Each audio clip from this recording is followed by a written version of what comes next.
របៀបដូរឈ្មោះ page Facebook អូខេចូលមកកាន់ page បន្ទាប់មកអ្នកនរគ្នាចុចនៅលើ menu ត្រី3នេះបន្ទាប់មកអ្នកនរគ្នាអូសចុះមកក្រោមយកពាក្យថា setting and privacy ត្រង់នេះចុចលើហ្នឹងអ្នកនរគ្នាចុចនៅលើ setting អ្នកនរគ្នាអូសចុះមកក្រោមយកពាក្យថា page setup ហើយអ្នកនរគ្នាយកនេះឈ្មោះ name នេះអញ្ចឹងយើងអាចផ្លាស់ប្ដូរបានអញ្ចឹងការផ្លាស់ប្ដូរនេះគឺយើងប្ដូរបានត្រឹមតែ60ថ្ងៃអូខេ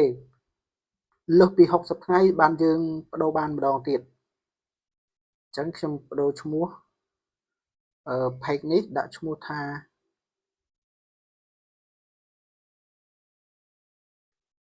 អូខេខ្ញុំដាក់បែបនេះអញ្ចឹង60ថ្ងៃទៀតបានប្ដូរបានម្ដងទៀតឬក៏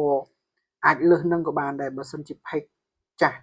យូរមកហើយគឺលែងដូរបានហើយអូខេឥឡូវខ្ញុំដាក់បែបនេះអូខេចុចយក review change មកអូខេឥឡូវរងចាំតិចកំពុងតែគេផ្លាស់ប្ដូរយើងហើយនេះឈ្មោះថ្មីរបស់យើង page របស់យើង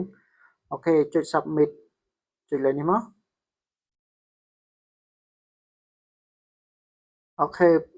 បានហើយឈ្មោះថ្មីម្ដងរបស់យើងអញ្ចឹងយើងចូលមកក្នុង menu ចូលទៅមើលតើបានដែរអត់ចូលទៅក្នុង page របស់យើងនេះអូខេឥឡូវការផ្លាស់ប្ដូរ page គឺបានហើយអ្នកទាំងអស់គ្នា